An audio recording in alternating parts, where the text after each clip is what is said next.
Ladies and gentlemen, welcome back to another video with Swaggle. Do you guys want to know the secret to making a comic book original art seller go crazy in his comic book room? Well, all you got to do is Hawk Tuah and bid on that thing. And that's actually what happened this past weekend at the Platinum Heritage Auction. As you guys can see, I am just scrubbing through the top billed items that occurred this weekend. And what do you notice? Most of them were of the original art category. Perhaps the smart money is moving their comic book budgets over to original art. And so in this video, we got to talk about some of these sales. We got to do a little bit of an original art market recap and also shine a little bit of a light on some of the chatter I am starting to see in the community about, has original art gotten out of hand? But of course, before I get into the video, if you guys could like, comment, subscribe, I would appreciate it. Help support the channel doing those things.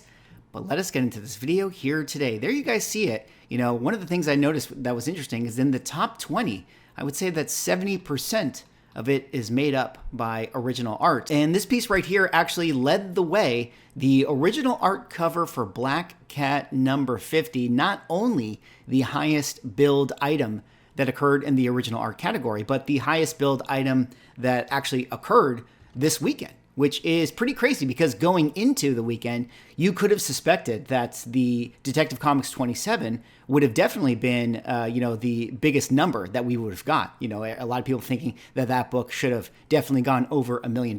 But apparently, you know, the rich comic book collectors, they move their money into original art. And that's actually one of the interesting storylines because a lot of people, when they kind of get to their golden years of comic book collecting, start to kind of whittle down their collection and eventually move their money to original art. But let's talk about this cover piece right here. Beautiful, amazing PCH cover. I guess I said beautiful. Maybe I shouldn't use the word beautiful to describe it. Perhaps shocking would have been a better description. But this one right here, a crazy Lee Elias cover. The radium that actually is taking the face and hands off of this poor gentleman right here. Black Cat 50, one of the biggest PCH grails that a lot of comic book collectors like to pick up. Lee Elias, of course, one of the biggest artists that people like to purchase his comic book covers for. And this one going for the crazy price of $840,000. I mean, that is definitely not, say, the record for, original art. I mean, we still have that Secret Wars number 8 page that went for $3 million. I'm not necessarily sure that that original art would get that price, if it went on sale again today. In fact, I do think that, like a lot of collectible markets, the original art market has had some pullbacks, at least in terms of, the people that I talk to, the experts in that space, and, some of the feedback that, I get when I ask around. It's had some pullbacks, but in many ways, like Golden Age comic books, has been able to weather the storm pretty well. And this cover art sale right here is definitely an indication of, there still being a lot of people interested in this market, and a crazy number right there. A lot of people had estimated that this cover art was maybe going to sell at the $400,000, maybe the $500,000 range. It's always hard to tell with original art, like what it's actually going to go for, because again, original art is one of one. So all it takes is two people with a lot of money that just have to have it. And, the number can keep going up until someone eventually bows out. But this right here, the comic book, 106 universal copies for this one. There is actually 198 on the census. And we did see a 96 go on sale, end of 2021. And that is the personal best price that this book has ever got. Actually one from the Black Cat collection. This book's selling for $72,000. So, you have 3 copies of the 9.6. This goes for $72,000. What would be the 9.8 sale? You'd probably do a little bit of a multiple right there. Maybe it'd be fair to say that the 9.8, which is a 1 of 1, could sell for, I don't know, what do you guys think? 300,000, something like that, something crazy. So maybe it makes sense that this would then jump to 840,000 because it is the original art cover. Pretty crazy to see that sale. And it really puts into perspective, actually, this sale that I wanted to highlight for you guys, one that came back in September 10th of 2020. So pre-comic book boom, the Chamber of Chills 19 original art cover actually did go on sale. And this one only sold for $174,000, right before everything went crazy in the market, in all collectibles, sports cards, right before comic books went crazy, Pokemon, original art, the housing market went crazy. This cover art went up for sale, and this price right here is maybe, I would say, in the top 5 best pre-boom purchases I think that there might have been made. Because if this went on sale today, this easily clears $1 million. I mean, this right here is one of the most notorious, most iconic comic book covers that there is. And, same artist here, Lee Elias, I would say that this is one of his also, premier covers that also went up for sale. And I would say that this easily gets $1 million. So pretty crazy to see how hot the art market has also gotten, ever since COVID. But let's carry on now and talk about some of the other pieces that went up for sale. Again, I just kind of want to highlight these ones for you because it's really cool to talk about them. This one right here, Frank Miller and Klaus Janson, Daredevil 165 original art cover, selling for $324,000. I mean, that is pretty insane. I mean, it is really awesome, of course, to get a Frank Miller cover, especially on Daredevil. Really, really cool to see this. You got the Daredevil in motion, jumping around with the Dr. Octopus. And actually, from the description here in Heritage, it says that this is the first time that this cover piece has actually ever come to market. And again, that's one of the interesting things about, the art world is, again, they're one of one. So a lot of these pieces, part of the mystery is, do these things even exist? Do people actually own this stuff? Like, has it ever been for sale? There's a lot of stuff that is sort of shrouded, behind the opaque nature of the art world because people are able to kind of hoard this stuff or, not let people know what they have. And that's kind of the mystery and the fun, the treasure hunting, the discovery of it all. But $324,000, a very big number for this one right here. I mean, anytime you're going to get, a premier cover art piece that is actually done by a premier artist like a Frank Miller or Todd McFarlane or whoever, you would say a Kirby or Romita, it's always going to be very, very competitive. So in a ways, big shocking number, but also maybe not so shocking.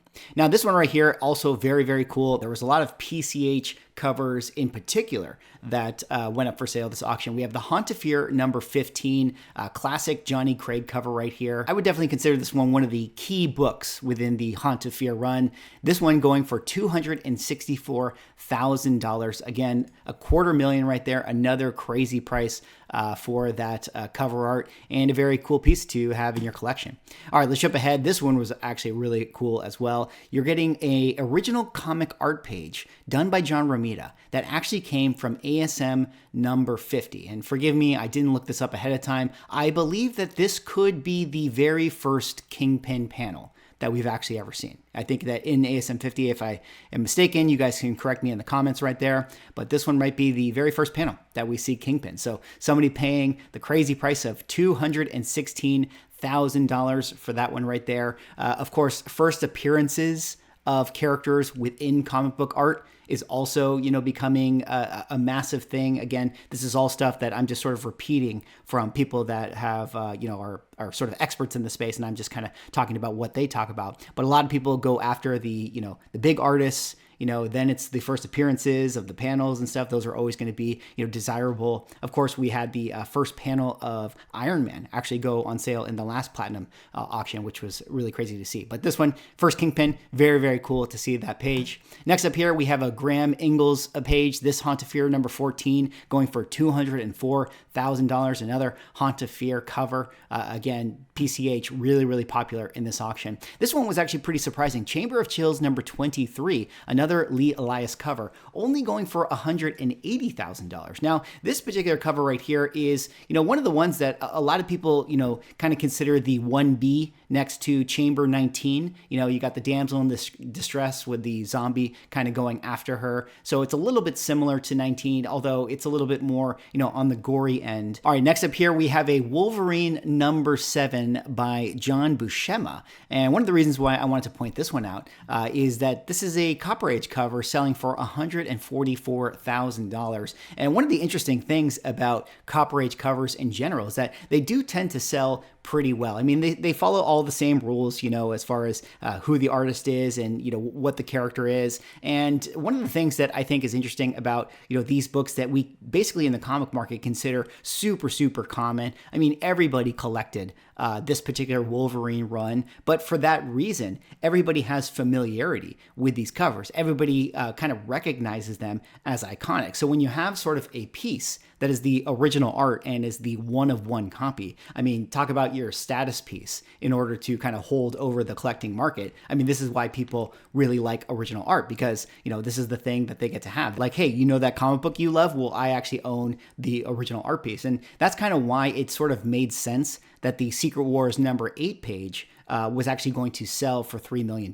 And like that has kind of sort of become, you know, the premier cover art page that has gone on sale. And one of the reasons for that is because, you know, it's just so iconic. Everybody knows what it is. So the demand side is going to be there. And then you have the supply side, which is one of one. So that kind of leads to the results that it got. But cool to see this page go on sale. I mean, I always loved it when Wolverine and the Hulk teamed up in this particular run. $144,000, definitely a big price for that one. Next up here, another Haunt of Fear. You have to wonder if the seller had a bunch of these Haunt of Fear pages. This is one of my all-time favorite Haunt of Fear covers right here.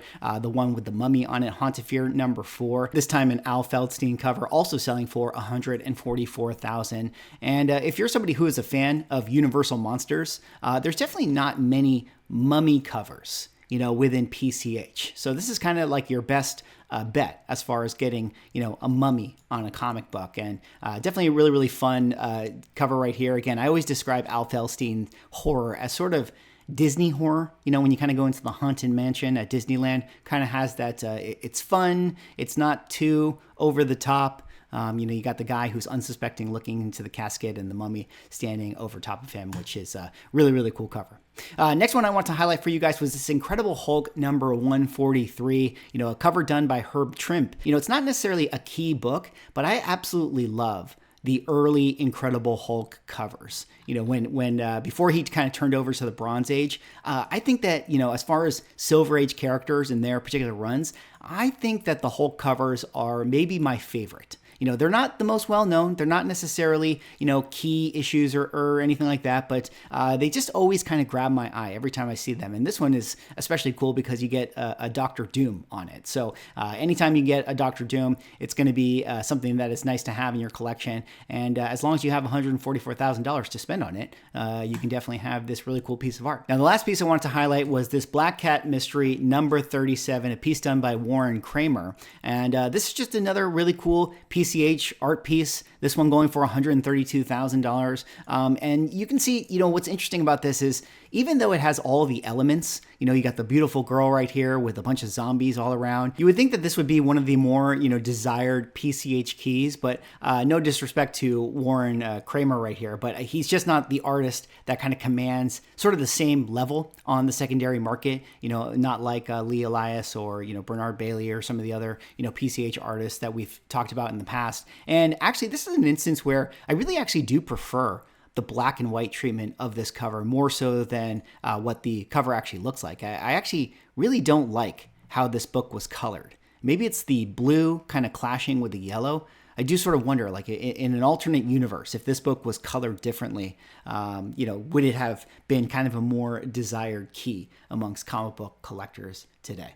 Well, that's all for this video. That was me kind of going through, you know, the original art sales at this Platinum Heritage auction. It feels like original art really, really did well. You almost wonder if a lot of people's comic book budgets went into the original art space. And I guess I'll kind of end with that, you know, and sort of pose that question back out to you guys. You know, I've seen threads on the forums, you know, of people talking about, you know, has original art gotten out of hand? You know, why is it so expensive now, before, you know, relative to what it used to be? And what I gather from a lot of the comments that I'm reading is that, you know, you have a lot of people entering the market, you know, a lot of people thinking that this is a better place to put your money, you know, a lot of comic book collectors moving over into the space. Like many other collectible categories, you have a lot of speculators moving into the space, and you have a lot of people who have nostalgia moving into the space as well. But very interesting to see these numbers. What do you guys think about the original art sellers? Are you guys original art collectors out there? Would you guys like me to do more original art content in the future? Let me know in the comments. Anyways, thanks so much for watching. Like, comment, subscribe. See you all in the next video.